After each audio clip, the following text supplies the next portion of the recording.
yung final na, pagka super laki na yung transaction, dadaling ka na sa signal.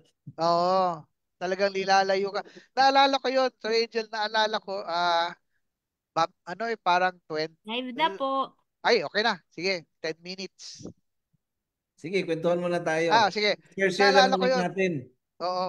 Naalala ko yun, sir, sa PLDT, yung ano ba yung ano yung parang, kalimutan ko na yung pagalan ng programa, pero kinikwento mo yan, tapos isinulat ko nga yan sa Malaya, na, na, yung isa naming kaopisina, si Giselle, nung nabasa niya, sabi niya, sir, nangyari sa akin yan. Nangyari sa akin at kaya ako lagi yung conclusion ko, it's really not, technology can protect us, it's always social engineering, di ba? Doon tayo bumabagsak palagi eh. Doon palagi. Doon Favorite tayo ng mga yan nadadaan. na favorite ng mga threat actors yan eh.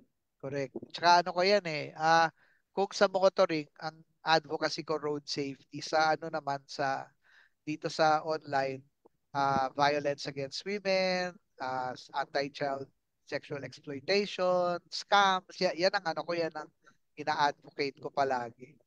So, ang Kaya, sawa na nga kaya, yung kaya editor Trish, ko eh. pwedeng kang host ng kwentuhang cybersecurity kasi hagip na natin lahat eh. Oo, Online trafficking of women, online correct, trafficking of children, correct. tapos fraud, online fraud, Ah, scam. Then, pag-uusapan natin itong ransomware na ano natin ngayon, grabe ang lalim na nito. sobra nga, sobra. Yeah, oo. Sobrang Yun. lalim na nitong. So magandang hapon sa inyong lahat, mga Kapix Pro. Yan, live na tayo. Sige, share muna natin.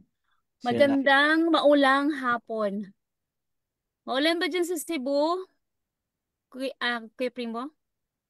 Ah, medyo makulimlim na, pero palaging umuulan dito. Oo nga Grabing eh. ulan dito. Grabe. Uy, nakaka-excite yung ngayong hapon ha. Kasi andi dito kasama natin ha. Tama Isang tayo. batikang Ano to? Pillar ito. pillar ito, pillar. No? Which we will be Fuel. introducing later, no? Ng formal. Yeah. Yung recent na biktima ng ransomware, yung Ingram. Isa yan sa pinakamalaking IT services global. To recover, they are now estimating uh, financial financial aspect impact nitong ransomware nila at $100 million. Ha? Ano pa 'yon? Kasi kasi uh, hindi pa 'yon yung ransom na binayad.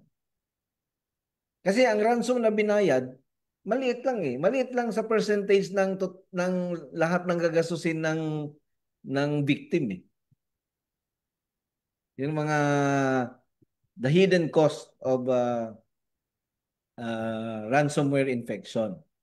Di ba? Meron bang comparison diyan sa ransomware na yan, yung nangyari sa MGM Grand at saka si SARS Palace.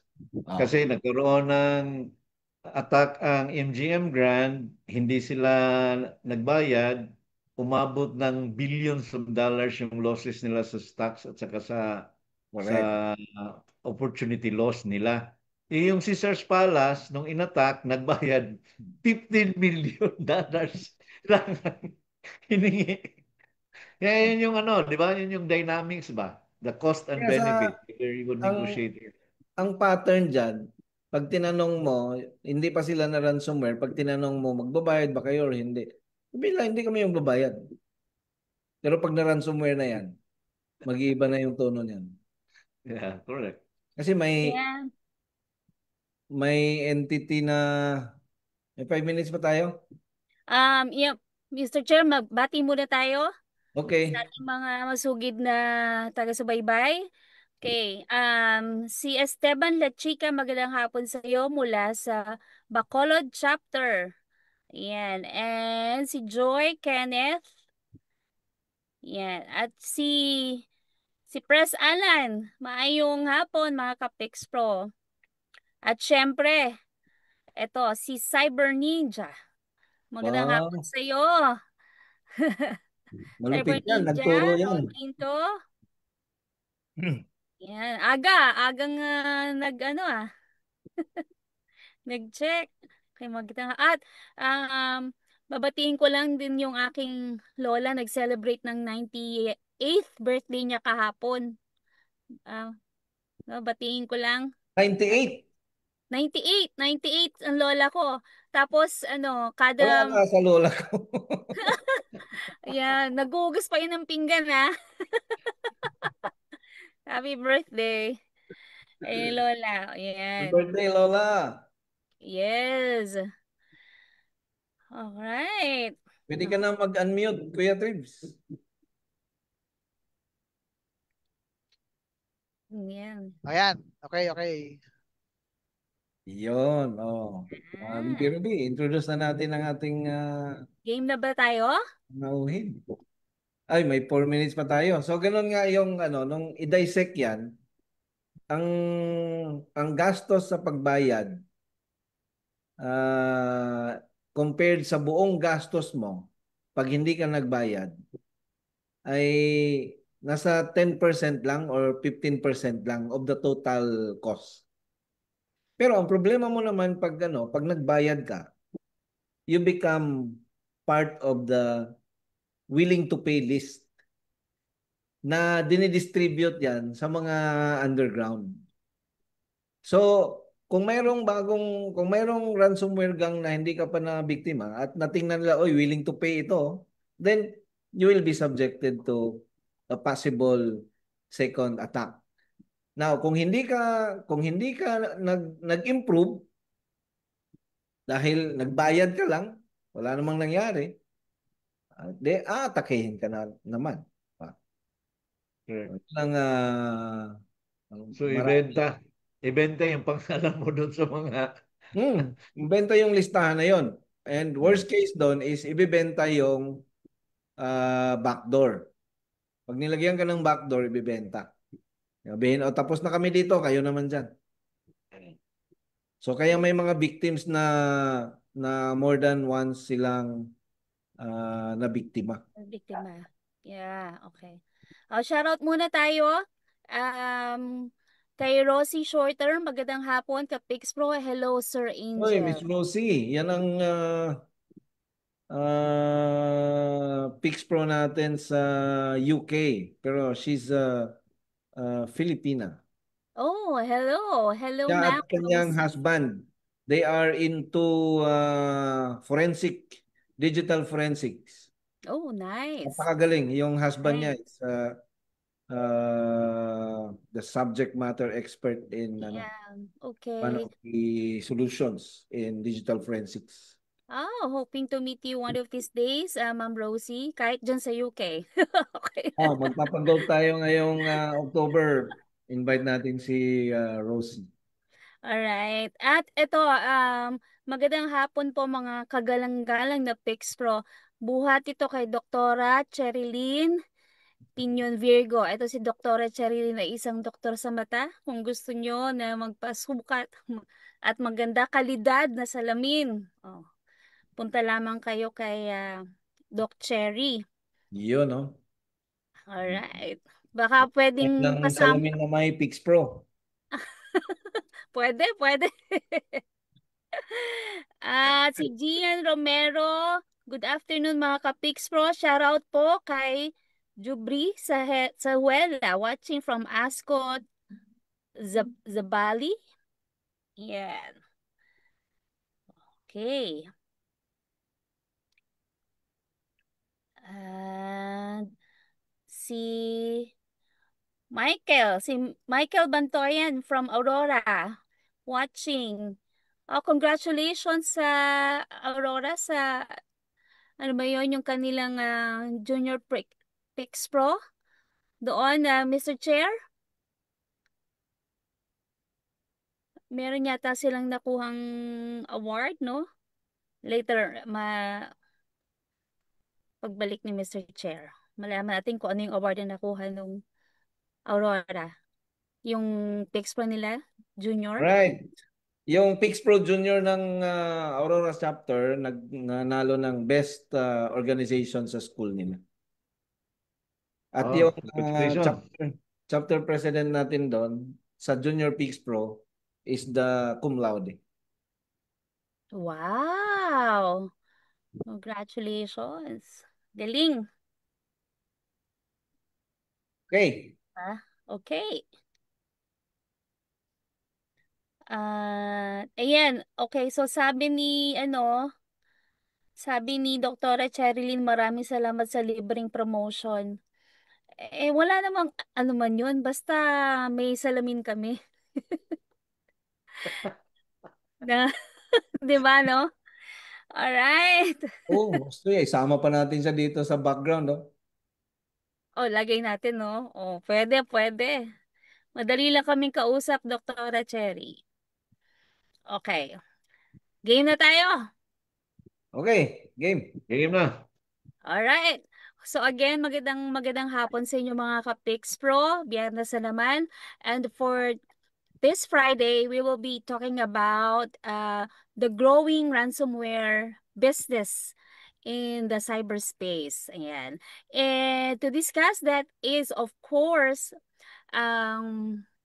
isang visionary, no? And one of the Philippines' most respected cybersecurity leaders. Okay, he's also the driving force behind the Philippine Institute of Cybersecurity Professionals, our chairperson and founding president, Mr. Angel Redoble, and he will be joined by a science and technology editor ng The Manila Times. He is also co-host ng Tech Sabado. And of course, a proud member of PICS Pro and International Association of Privacy Practitioners, Certified Data Privacy Professional.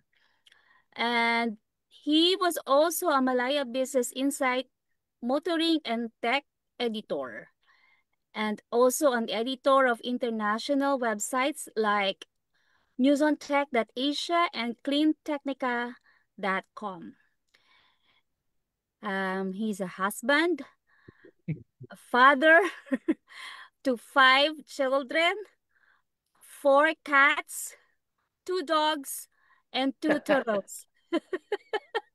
Okay, meron din siyang 2 pagong. Okay, mga ka-PICS Pro, Mr. Raymond Gregory Tribdino, also known as Kuya Tribs. Magandang hapon, Kuya Yun. Tribs. Thank Magandang you. hapon. Yes. Thank Magandang you for hapon. Kuya gracing Tribs, our invitation. welcome. Salamat, Okay, salamat. Magandang let me hapon. just, Hmm. go ahead, Kuya Tribs, while I Ano share na? this, Just saying good afternoon to everyone. Sige po. So, let me just share my short presentation.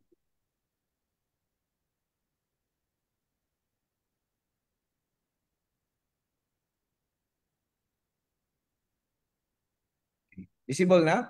Yep. Yes. Kita na. Yeah. All right. So, with what's been going on in cyberspace, no, ransomware has always been the center since it started. Kasi naging business na yung ransomware infection. So in this presentation, let's try to understand the business behind the threat. So why ransomware? Number one, it's high return and low risk. So the risk of getting caught, the risk of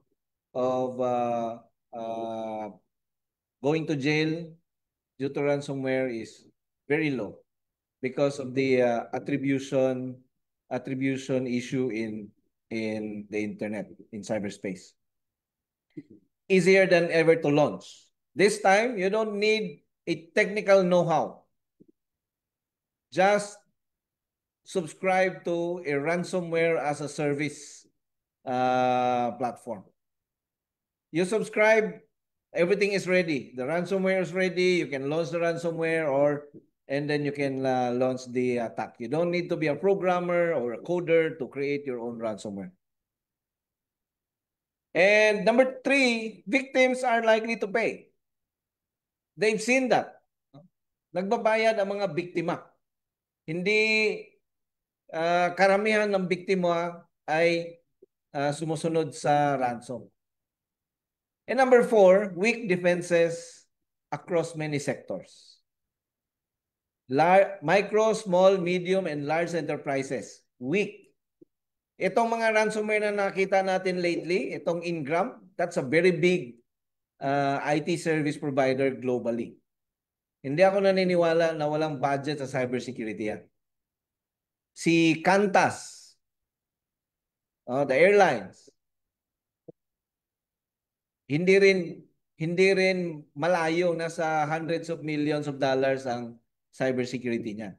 But still, weak defenses across these organizations are prevalent. And why now? No? So, today we have what we call double and triple extortion techniques.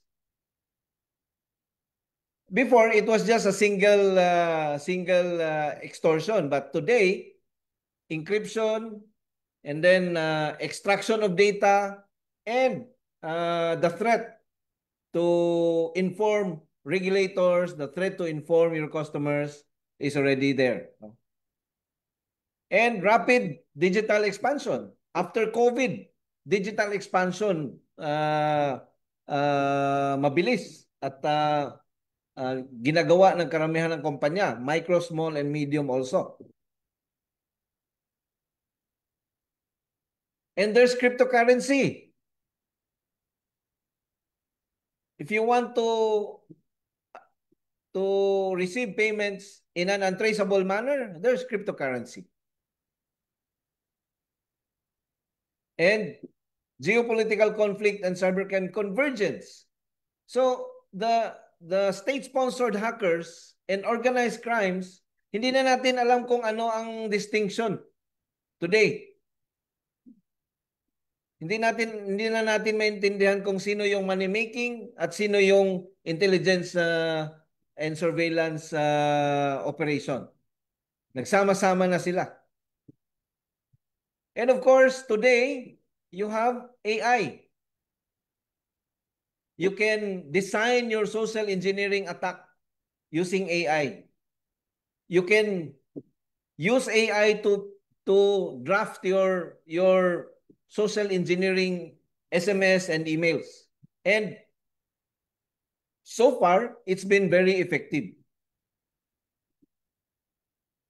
Historically, when WannaCry, it started in 2007 when WannaCry infected over 200,000 computers in just few days. I think that was just 3 days, no? Across 150 countries. And in the same year, NotPetya, who was originally appeared as ransomware, but was really a wiper malware that was just targeting Ukrainian organizations. But it spread globally, and it affected more than 2,000 organizations in 100 countries. Ryuk, between 2018 to 2020, this is a targeted ransomware strain focusing on large organizations, targeting large organizations, and over-deliver via a TrickBot and coupled with the malware called Emotet. And then there's also Conti in 2020 and 2022. This is a ransomware as a service. So today, in this year, we already started to see ransomware as a service. No? So this notably attacked the Costa Rican government in 2022. And then Lockbit, they came out in 2019 up to present, it's still active. No? This is a prolific ransomware as a service group responsible for global attacks also. So they targeted Canadian retailer London Drugs, and this led to closures across Canada. Sorry. Then the Black Cat or Alpha V between 2021 to 2023. This is known for sophisticated attacks and targeting large organizations. They attacked Change Healthcare, a major US medical claims processor in the whole of US. And then there's Akira in 2023 to 2024. Another remote ransomware as a service group. And Black Suit, another ransomware group. And the latest is Dragon Force and Scattered Spider ransom group. This ransomware group, this is Hacker Collective and collaboration, and they collaborated in cyber attacks. So ito yung lagi natin sinasabi that the bad guys are talking to each other while the good guys are pataasan ng ihi. No, may grupo dito, grupo dyan, tapos pagalingan. And then the ransomware group that infected Ingram, SafePay. So its losses, potential operational losses, is now within the range of $50 million to $100 million. As big as Ingram as a company, this should be acceptable. So the ransomware as a service, this has become a cyber criminal business model where ransomware developers create and maintain ransomware platforms and rent them. Before, mga hackers they create an exploit and then they sell it. This time, they don't sell it. They just accept subscriptions, no? And it operates just like software as a service, yung ating legit na cloud service. And it works like with the developers who create managed ransomware codes, and then there's the affiliates. The affiliates, they use these tools to breach organizations, and then there's a profit that is being shared commonly, no, by the developer, the affiliates, and later you will see the supply chain. It goes down to the negotiator. May negotiator yan. So this is the value chain. There is research and development, and there is the distribution, exploitation, negotiation, and monetization.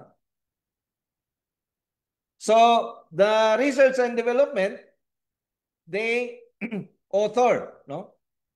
They author the ransomware, and they develop it with features like fast encryption algorithms, lateral movement capability.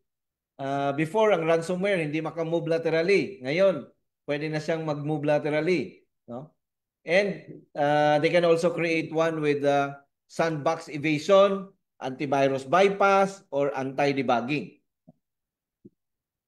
So in a ransomware as a service component, the developers will create reusable ransomware kits and administrative panels for affiliates. So wala ka nang gagawin, no? Hindi mo na kailangan mag-isip, mag-subscribe ka na lang. And then there's the distribution phase. So the distribution phase, the threat actors gain access to networks via phishing emails with malicious attachments or links, compromised RDP. Ito, nakita na natin to. Itong RDP, nakita natin din ito. Itong purchase credentials from initial access brokers. Ito yung binibenta yung mga access, no, sa cybercrime to cybercrime market. So affiliates who lease ransomware kits are responsible for finding victims and gaining entry. And then the exploitation. So once inside, the attackers perform lateral movement. Ito yung mga nakikita natin sa detection na mimikatz, PowerShell, no? PSExec. And then mapping the environment to locate backups, file shares, and they will stay there for days or even months, no, if undetected. So the RAAS component here, advanced RAAS offerings include playbooks and automated scripts for exploitation na pwede mong mabili. And then there's the negotiation phase. So extracting payment through pressure. So when the ransomware is triggered, files are encrypted and a ransom note will appear in the screen most of the time. So data will be exfiltrated first. Remember, pag na-ransomware ka, sigurado yung data mo, in-exfiltrate na yan. Dati, pag na-ransomware ka, yung mga generation 1 ng ransomware, walang exfiltration yon. Ngayon, pag na-ransomware ka, tapos na ang exfiltration dyan. Hindi mo masasabing walang exfiltration because of the double, triple extortion scheme nila. No. So exfiltrate data first and then encrypt and then threaten you that if you will not pay, I have your data, I will call your customers or I will leak your data to the public. So there are groups also who provide negotiation support and automated chat portals and even multi-language options for customer service. I believe recently merong isang company na supposedly negotiator yon sila pero hinuli sila ng FBI dahil meron pala silang tumatanggap sila ng percentage from the ransomware group. No? Every time na mayroong successful negotiation, meron pala silang bayad doon sa ransomware group. And then monetization, converting the breach into cash. So victims pay via cryptocurrency. Either usually Monero yung inaano nila eh. Kasi mas secure na yung Monero. Pinipili nung preference ng mga ransomware group. So in this case, the RAAS platform, pag pera na, will take a cut between 20 to 40%. But some actors resell stolen data on the dark web. So kung na-extract na yung data mo, nagbayad ka, huwag mong iisipin na hindi nila ibibenta yung data mo. Eh, yung mga taon to, hindi naman to charitable institution, pera ang hanap nila. No? So bibenta nila yung data mo. That is the monetization. So the ransomware value chain, first there's the R&D, malware innovation, and then distribution, victim access via initial access breach, and there's exploitation, system control, mapping, and stealthy, and then there's the negotiation for value extraction and pressure, and then there's monetization. That's the value chain. But what is the supply chain? So in the supply chain, the developer, which is the role is to write, maintain, and upgrade the ransomware payload and control the infrastructure, they get 20 to 40% of the money. There's also the initial access brokers. They sell pre-compromised access to corporate networks, no? Via stolen VPN or remote desktop protocol credentials, phishing access, and exploited vulnerabilities. So hindi na mahirapan yung yung mag-deliver ng ransomware. Kasi pwede na siyang bumili dito sa initial access brokers. Ito naman sila, no? They can sell in the marketplace, in the dark web marketplace. They sell access on darknet forums with listings like ito, si US Healthcare Org, 10,000 employees, domain admin for $8,000. So the incentive, they are paid per access and often also in crypto. And then there's the affiliates. The affiliates are the operators and the attackers. Ito yung bibira, no? So the use of ransomware toolkit provided by the developers, they will infiltrate target systems, they will deploy ransomware, and then they will engage in negotiation. And this part of the supply chain will take 60 to 80% of the money. Kasi sila yung high risk, no? Sila yung aatake. So they get the bigger pie. And then there's the negotiators. Ito yung mga frontline extortionists. So the role of the negotiator is to interact with victims, manage psychological pressure, and drive up ransom amounts. So in our job, we actually engage with ransomware gang. Yung first na kausap mo, hindi yun ang negotiator. Yun ang money mule. Once ma-engage ka na, ipapasa ka na ngayon sa ibang level. Mag-iiba yung English eh. Alam mo itong English na to, Pinoy to eh. Alam mo itong English na to, Middle Eastern. At alam mo itong English na to, Eastern Russia. No? Mag-iiba yung ano, so iba-ibang level yung mga kausap mo. But they will only engage you in a highly secure platform. No? So ikaw din, gagawa ka din ng secure email para doon mo ipapadala yung iyong mga communication.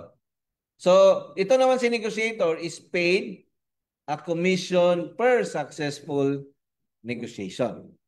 So, tayo naman sa negotiation side sa victim, pwedeng project-based yon, or we can also be paid percentage on the reduced percent of the reduced ransom. So, for example, if 1 million ang ransom, and then na-reduce mo ng 200,000 na lang, so naka-save ng 800,000 si client, then doon ka hingi ngayon ng percentage.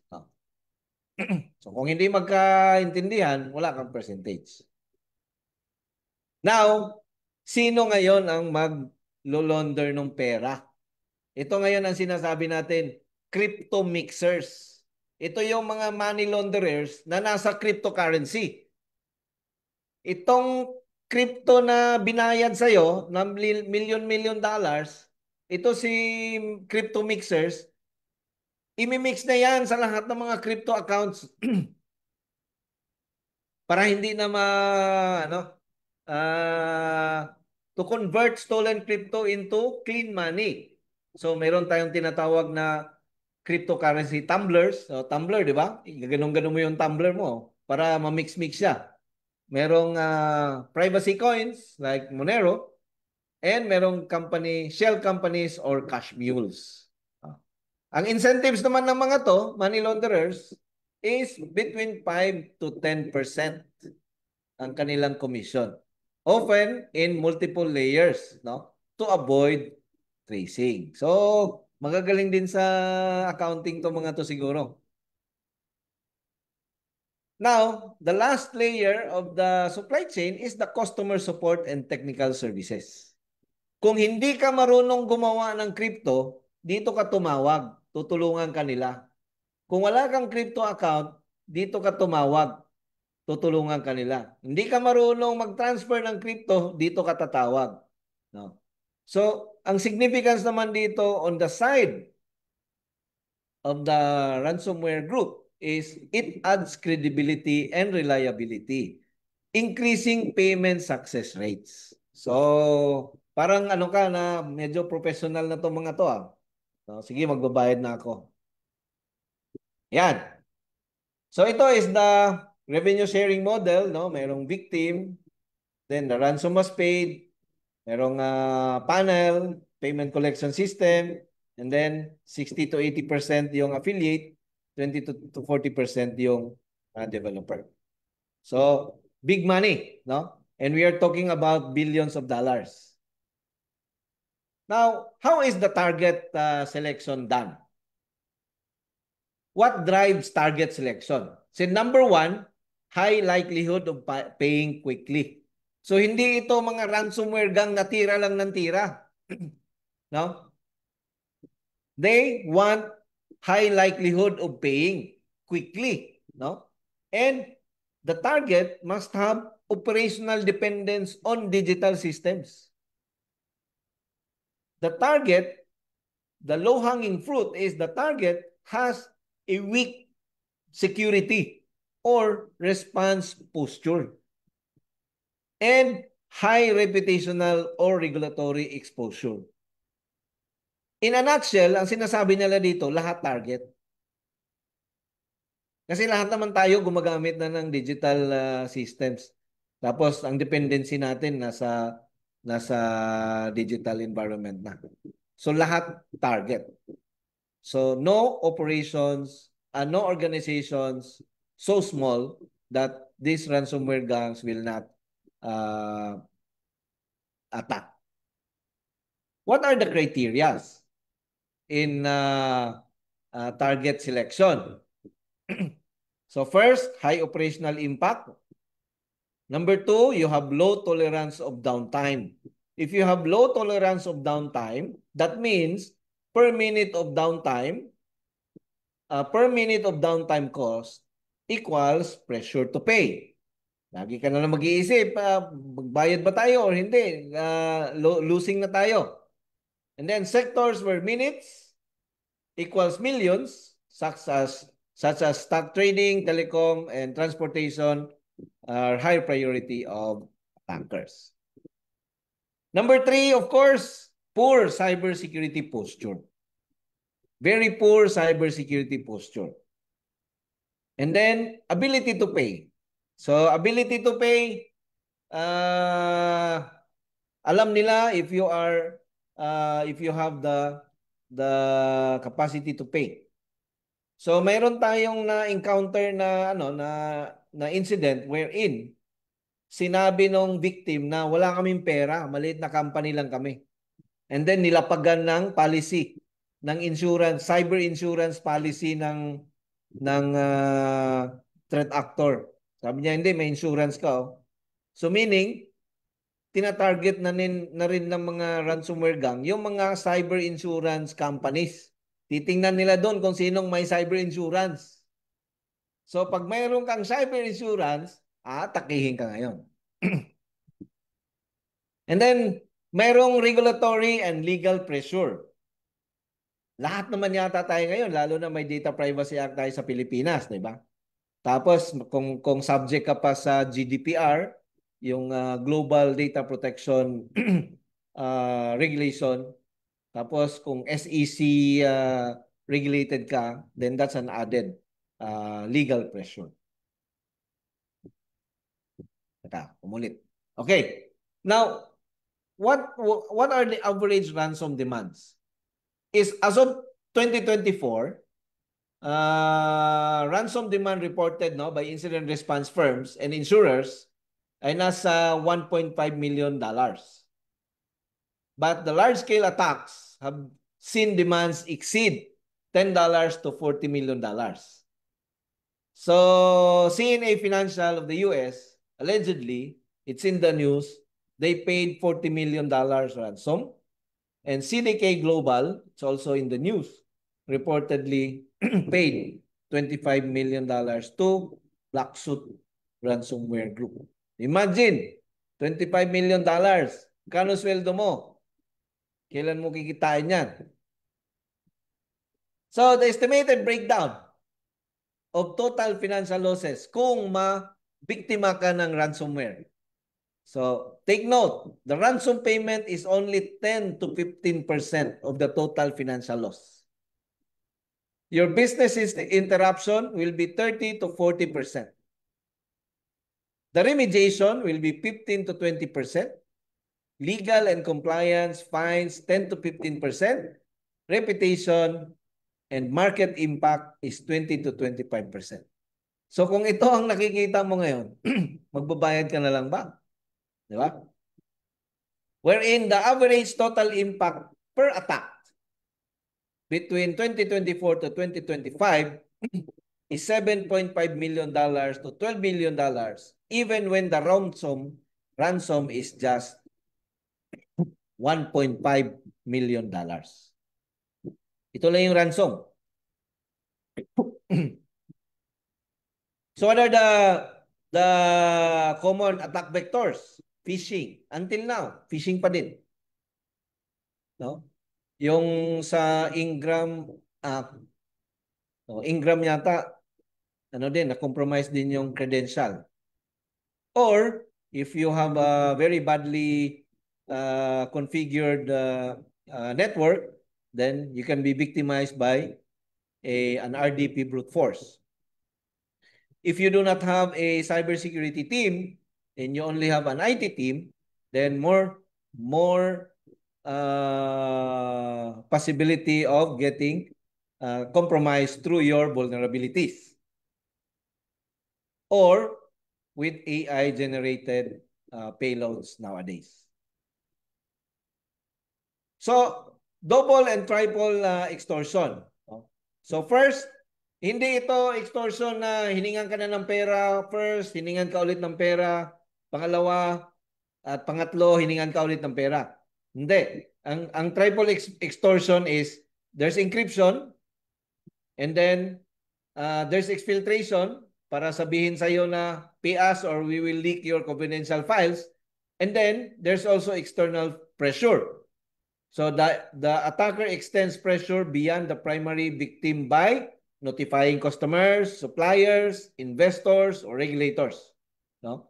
So ito yung triple extortion. So these three techniques work in parallel to maximize psychological, financial, and legal pressure on the victim. So imagine malalaman ng lahat na nahack ka. Malalaman ng mga customers mo na na-compromise sila. So, our takeaway for this presentation is paying or refusing to pay is only a fraction of the total cost. The true cost is 5 times more than the ransom. Ransomware groups think like investors. Hindi na sila mga hackers. They think like investors. They go after high-yield, low-risk opportunities. And the most attractive victims are those with money, urgency, and weak defenses. To fight ransomware effectively, organizations must understand they are not fighting a hacker. They are facing a supply chain of criminals, each optimizing for profit. Hindi isang tao, hindi isang grupo. Supply chain itong kaaway natin. And just like legitimate businesses optimize supply chains and customer journeys, ransomware groups refine this value chain to maximize return on investment. So baka mayroong nag-i-invest dito sa kanila. And what is the future of ransomware? We don't know. But what we know is that ransomware is not a tech problem. It's a boardroom problem. This can no longer be discussed on the technical level, can no longer be discussed by the IT managers or cybersecurity managers. This needs to be discussed on the boardroom level. Right. Now we can start our discussions. Thank you.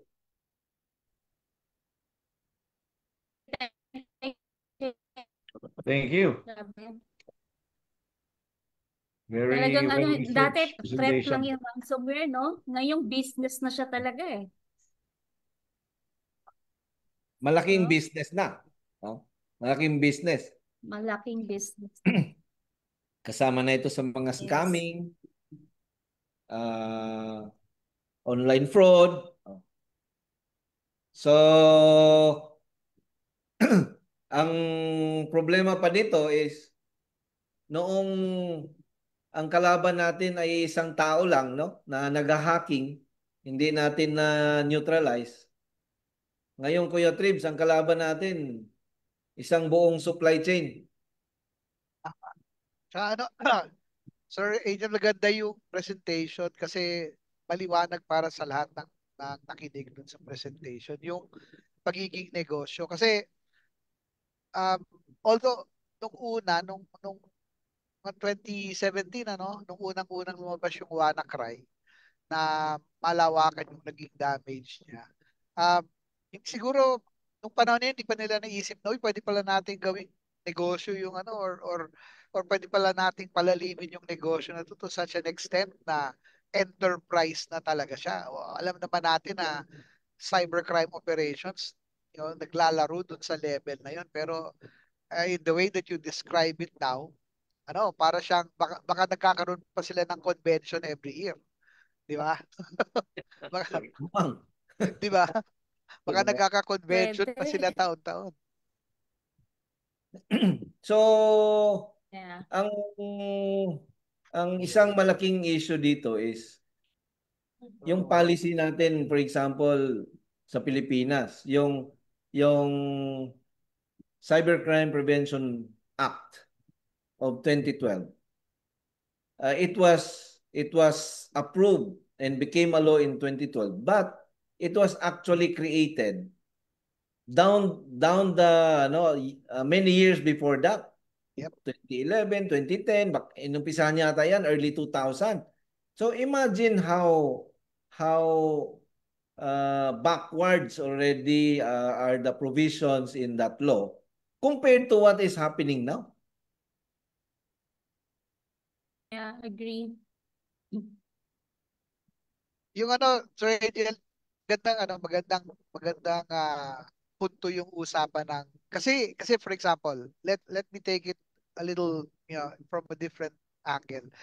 Yung yung policy laging nahuhuli sa innovation, 'di ba? Yung innovation abante-abante.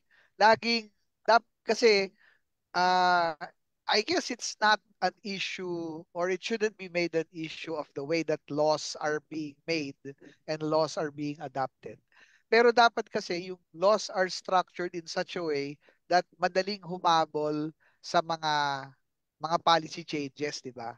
Kasi for example, ang Amerika sa US, ngayon lang sila nagla-latch on very closely to data privacy. Whereas in the European Union, di ba, yung mga batas nila doon, yung mga polisiya nila doon, yung as I described, have enough leeway for amendments and additions as innovations come in.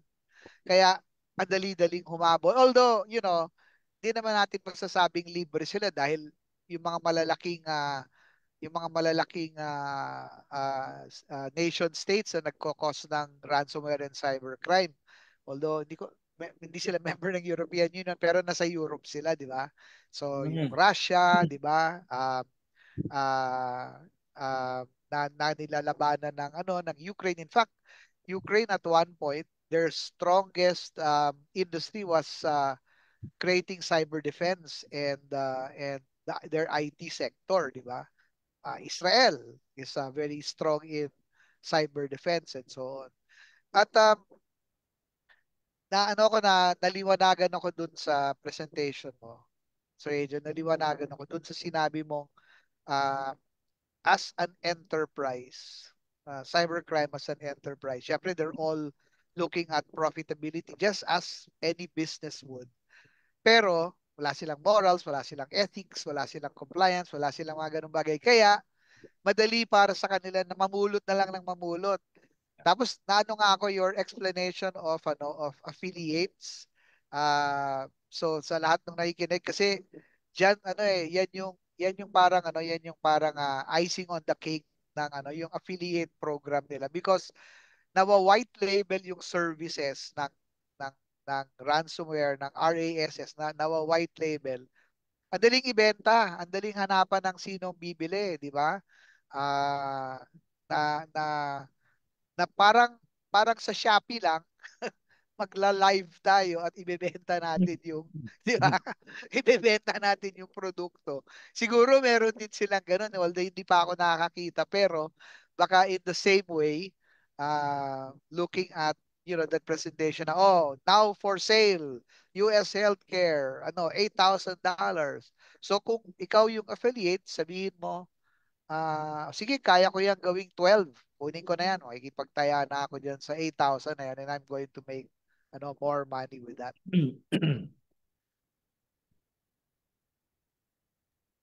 So ang nangyayari ngayon dyan sa dark web, yan mismo ang kalakalan, di ba? Na binibenta yung mga information, tapos i-couple mo pa yan, kung group kasi yan, meron pa yang magbibenta ng mga initial access, mga brokers nila, no? Na ito ngayon ang maghahanap ng mga customer nila for yung tinatawag nating affiliates na na willing to execute the hacking, di ba? So, meron kang platform ng ransomware, tapos meron kang information ng target. Ang kailangan mo na lang is yung mag-execute ng ransomware. No? Pag na-execute na yung ransomware at na-ransomware na yung target, ito na ngayon si negotiator. Mag-activate na si negotiator pag mag-engage na. Imagine naman kung ang ransom mo naman is $25 million. And as a negotiator, you get 5% of the $25 million. Ang gagawin mo lang naman, negotiator ka lang. Correct. Yung nga lang, hinuli yung isang negotiator. Kasi illegal yun eh. You are taking from the criminals, cyber criminals. So, imagine mo dito sa atin, Kuya Trips, na our business universe, 99.7% are MSMEs. Ibig sabihin, itong 99.7% na to, they are low-hanging fruits. Kasi never silang makapag-deploy ng end-to-end na cybersecurity due to the cost of cybersecurity technology. And if they have the money, where will they get the skills? Wala namang, yung mga magagaling nandun sa 0.3%. Wala sa kanila. So they are high probable targets. At sabi nga nung wala nang sinasanto ngayon hanggat magbabayad ka, isa kang target. Yeah. Eto, maganda yung labi dito ni Christian mo, share. Sabi niya, ito masamang nangyayari sa mga kabataan sa field ng cyber.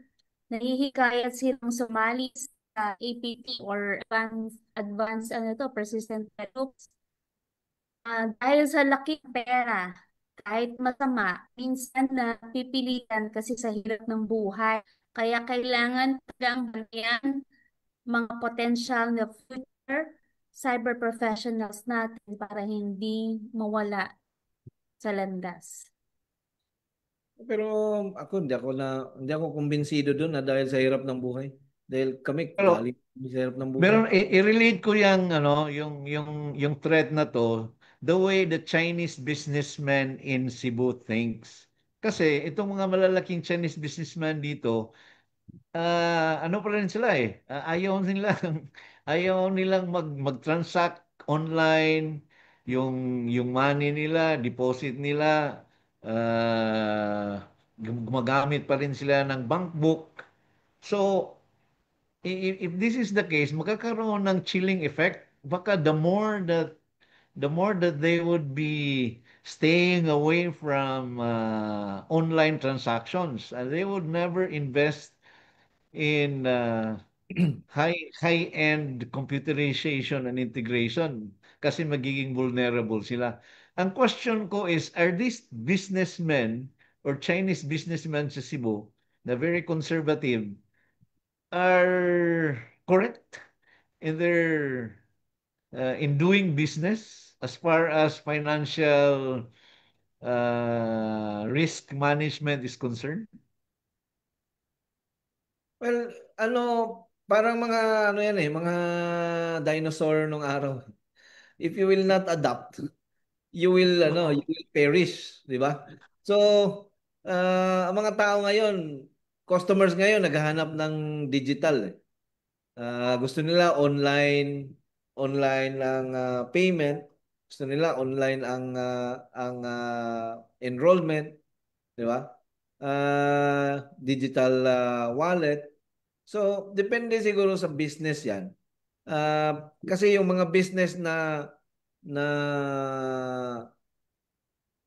required for them to digitalize. Ang dami ng mga local businessmen sa Cebu, both Filipino Chinese and non Filipino Chinese na nag-invest na sila sa technology. Kasi Okay. number one, you cannot market your product kung wala kang technology. Correct. Yun lang ang ang environment mo, 'di ba? And then you cannot engage the people outside your community or your physical community if you will not digitalize. So parang ang digitalization kasi is a business driver. It's a business driver. Unless okay ka na sa growth mo ngayon, tapos yung competitor mo is growing, it's a necessary evil. Kaya lumalaki ang business ng hacking or in this case ransomware because of that. Dahil kailangan nilang mag-put up ng technology. Tama.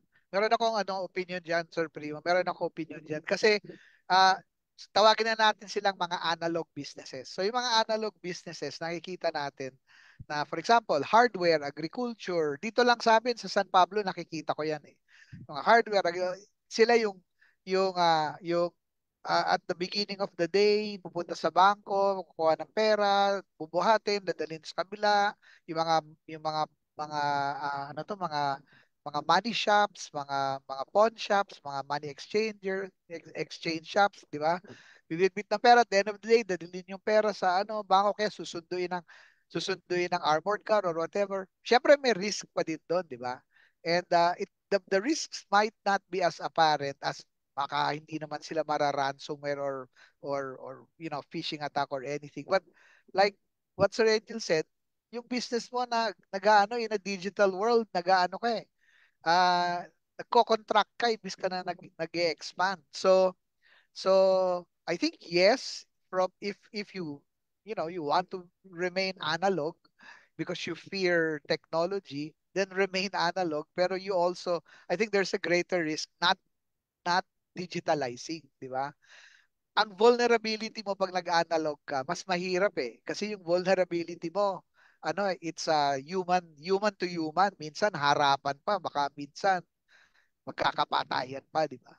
A cyber risk is you're protected by a digital firewall na malulusutan, papalusutan mo yung ransomware, baka hindi mo mahabol, pero from a digital perspective, di ba, Sir Rachel, kunyari pag na-ransomware attack, kung redundant naman yung system mo at madali kang makarecover, sige Mm. na, di ba? Di ba? In an attack like that, so dapat mas maganda yung Boy Scout ka. Lagi kang handa. Pagka may nangyari, lagi kang handa. You have proper backups, you have good redundancy, madali kang makarecover. Meron akong isang experience na ganyan. And the experience is So when I was with another publication, meron tayong isang kasamang publication sa ibang bansa na na ransomware yung kanilang media outlet, but they were ready. So when the ransomware attack happened, they had an alternative domain. Ang difference lang ng pangalan ng domain, yung location. They immediately transferred the domain, and in less than an hour, the media site was up again. So, sige, ransomware nyo yan. Wala kaming pakialam sa inyo. Meron kaming 3, 4, or 5 other domains that have the same name. Iba-iba lang yung yung suffix. So, sige sa inyo na yan. Redundancies. Oh, di ba? Yung redundancy. This is media, so it's totally different. Kasi all you have to do is parang re-upload your website, lahat ng content mo, ilipat mo and so on, and then run it again, di ba? Kasi yung domain attack was on the domain itself only. So parang sige, pag hindi namin i-release itong domain na ito, kukunin namin lahat o sige sa inyo na ho yan. Di ba? Ganun yung ginawa nung na yun, nung isang media company. I'm not at liberty to say who it is, but it's not a Philippine kasama natin sa Asia Pacific yung na yun, yung media outlet na yun. So, applicable lang yan, Kuya Tribs. Kung wala kang baggage doon sa mga data or information na nakuha, di ba? So, sabi nila Correct. kasi, para daw mano ka sa ransomware, mag-backup ka. Oo. Okay. Ang in-address mo lang doon sa backup mo ay yung mga na-encrypt na data.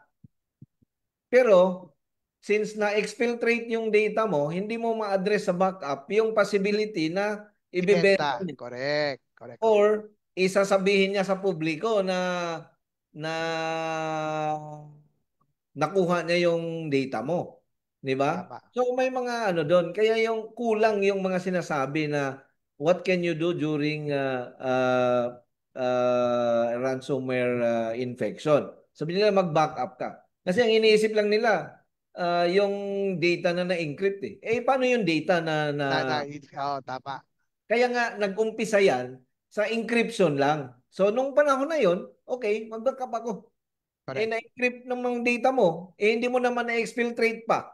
Di ba? Correct. So, important yan sa defense, sa defensive side na kasi may process din yung infection ng ransomware eh. May process, may dropper ka, may execution phase ka, may encryption phase, and then may exfiltration phase. Now, hindi mo man mapigilan yung execution, dapat mapigilan mo yung exfiltration ng data. Di ba? Yun ang kailangan mong and hindi mo magagawa yan kung wala kang 100% visibility sa environment mo. Correct. Yun lang ang doon na yung backup hindi yun hindi yun enough to be sa ransomware unless sabihin mo bahala ka diyan sa data ko, wala namang kwenta yan. Oo, correct. Meron akong backup dito. Pagka ganyan, then wala, iyak ang iyak ang hacker. Pero hindi natakayin. Pero ang ganda ng point mo doon sa exfiltration. Doon sa sinabi kong case na yun, because it's a media company nga. So, parang meron silang more than 1 million subscribers na hindi nakakarga doon sa same doon sa pinasok. So, yung subscriber database nila iba yung kinakargahan. Basta basically it was just the media face of what they were doing, di ba? So maganda ng point na yun, that totally missed yung exfiltration ng data. Kasi diyan sila kumikita, di ba? Because kung meron silang nahanap na whatever you did in the past, meron kang customer database na pwede nila ibenta, di ba? Maraming mga bagay na ganon. Even an offline, immutable, robust backup ay mawawalan ng saysay kung meron silang nakuhang data na magagamit nila. Correct. Diba na magagamit nila. Correct. Yun. Exactly. Yep. So that's the point. Mr. Chair, another question. Doon sa insurance ba, how does it work?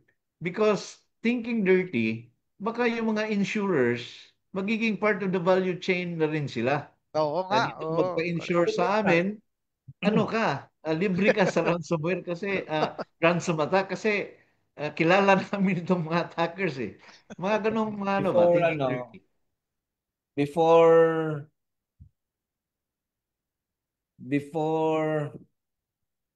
Wala nga. Yung access ng aking ano eh. Before 2023, ang ang it was 2023 na yung mga cyber insurers na pinutakti ng claims. 2022 pinutakti sila ng claims. Kasi before that, hindi nila in-expect na tataas yung hacking incident ng mga insured nila.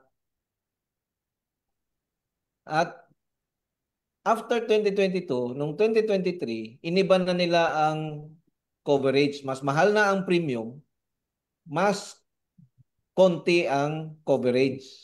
Oo, okay. Oo. Okay, So, okay. ito namang mga insurers na to, all they do to make sure na secure daw yung customer nila ay vulnerability assessment. Yung Okay. nga sinasabi ko doon sa isang insurer, hindi enough yan. Kasi kung titingnan mo yung gumagawa sa kanila, tingnan mo yung background niya. Ang background niya, audit. Yung mga kalaban natin, mga hardened cyber criminals ito at Correct. state-sponsored. Kaya wala talagang, kaya sabihin nila, okay, secured ka, pwede ka naming i-insured. Di yung mga in-insured nila, binanatan ng binanatan, ang daming claims ngayon. Well, that's the problem. So, ngayon, nakita naman natin noong 2023, 2024, ay yung mayroong na ransomware at sinabi niya wala siyang pera, wala silang perang kumpanya, nilapagan siya ng policy niya. Ayan mayroon kang policy ng cyber insurance. So, ang tinatarget ngayon, mga cyber insurers, titingnan nila ngayon kung sino ang insured. Oo. Yun na yung part ng selection process nila. Talagang social engineering, ano? Oo. At saka to the highest level yan. In terms of quality, to the highest level.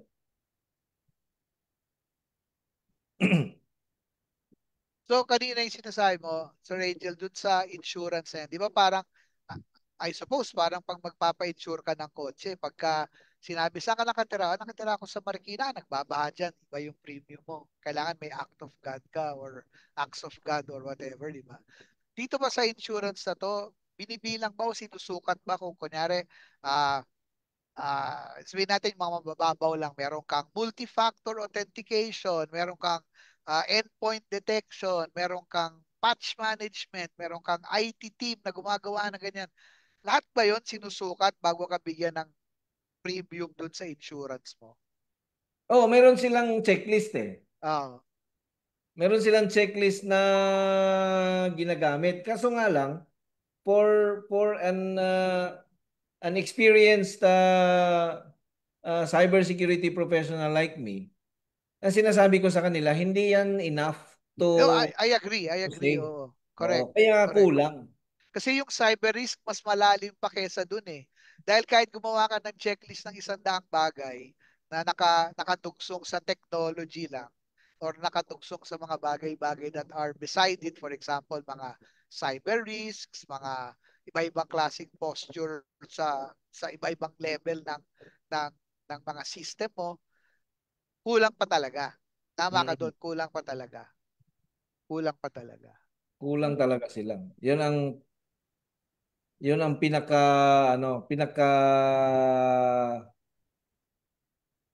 pinakamalaking problema, isa sila doon na ang akala nila, yung ginagawa nila to validate security of their prospect customers ay enough na. Kasi nag-scan sila ng tool, sabihin na nila ay may vulnerability ka dito. Okay, yung hindi nyo na-scan, Correct.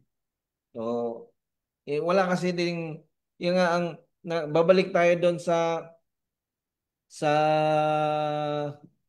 supply chain niyan ng mga true blue cybersecurity professionals.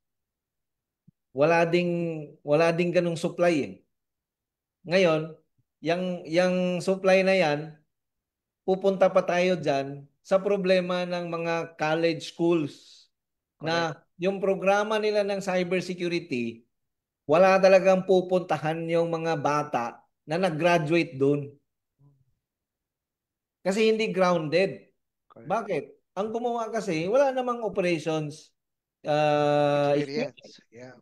Di ba? So hindi grounded ngayon. Kung ano-ano lang nilalagay doon. Walang ano ba? Walang forward thinking ba? Saan ka ba pupunta pagkatapos mo dito? Anong pwede mong gawin pagkatapos mo nito? Walang ganon. Ba? Eh ang problema, hindi rin nila basta-basta mabago yung programa nila kasi merong CHED na sinusunod. Na So, hindi rin nila alam. kausapin mo. Wala ding alam. Yeah. Mga ganyan. May tanong dito si Christopherson, no? Mabilis lang to. Tanong ko lang on instances na hinahire ng isang business or enterprise ang isang APT or ransomware third party para targetin ang isang competitor. I read somewhere na merong ganitong case in the US pero nalaman ng law enforcement. Well, it's not far-fetched dito sa Pilipinas, although hindi natin alam. Ang alam natin, yung mga politiko, no, during campaign, meron yata tayong isang election period na nagbabayad yung isang politiko, nagbayad siya para i-denial of service yung website nung katunggali niya, no? But on the business side, wala tayong na-encounter pa na ganun at ba hindi lang natin alam, no, na meron na nagbabayad para i-hack yung kalaban. Eh kung may nag-o-offer ng ganun na services, then malamang meron na. Baka may Yeah. alam ka, Paps. Si Tops ba yan? Si Tops, ayan, okay. So ano na, 6:02 na. Ako, ang bilis lang. Bilis! Kuya Tribs, Maraming words of salamat. wisdom. Salamat. Thank you for having me. Ganda ng diskusyon na natin at maraming salamat po sa lahat ng nag-attend ng ating ganda yung kwento, maganda yung napaka comprehensive at precise na discussion ni Sir Angel diyan sa usapan. Sana tuloy natin, parang bitin na bitin tayo kasi ang dami pang kwento. May Iran, may North Korea, merong Russia, may China na nakatugsong lahat dito eh. Dami na, Ayan, Kuya di ba? Tribs talagang magiging regular ka na namin kasi tuloy-tuloy ang kwento natin tungkol dito. Oo nga, dito lang sa usapan ng ano na to, ang lalim na, ang daming mga iikutan eh. Kasalanan kasi ni Sir Angel yan eh. Nag-on ng mga switches yan sa usapan. Kuya Tribs, Yes, sir. maganda Maraming natin salamat. umpisahan ng kwentuhan yung investigation na ginagawa mo sa online scam. Pagka ayokong i-break yung story pagka pero ang masasabi ko lang po sa doon sa ginagawa nating storya na yun ah, nag-invest ako at lumangoy doon sa usapin ng work task scam para Talaga, oo.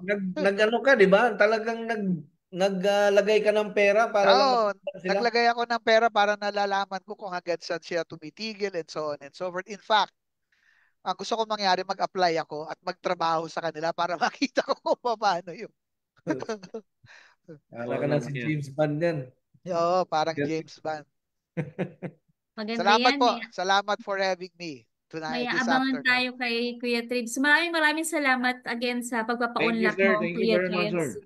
Salamat. All right. Ayan, Kuya Primo. Sabi nga nila, the only way to fight a criminal is to think like a criminal. Dito sa usapang ransomware, kung hindi tayo marunong mag-think like a ransomware attacker or ransomware artist, hindi talaga natin kayang puksain ito sila. So, the government has a very big role to play. Yung ibang mga bansa na napakagaling nila, they're still lagging behind the way the attackers are thinking. Paano na tayo na yung government natin wala talagang ginagawa? para tulungan yung private sector at saka tulungan yung mga nabibictimize by coming up with the preventive measures to mitigate to prevent at saka mitigate itong impact ng mga ginagawa ng mga attackers na to. So sana pag-usapan natin at saka napag-usapan natin dito darating doon sa kinauukulan para meron naman silang gawin towards addressing this growing, very big problem. Yeah. Kinabahan ako, Kuya Primo, nung minention mo yung government. Akala ko sabihin mo, the government should act like criminals. Hindi. Sorry. Tayo, Peace you be should silent. think like a criminal para puksain sila. Kasi, hindi, palagi tayong nahuhuli. They're winning, hands down. Yeah, yeah, yeah. All right. So thank you. At Mr. Chair? Okay, so tandaan natin no yung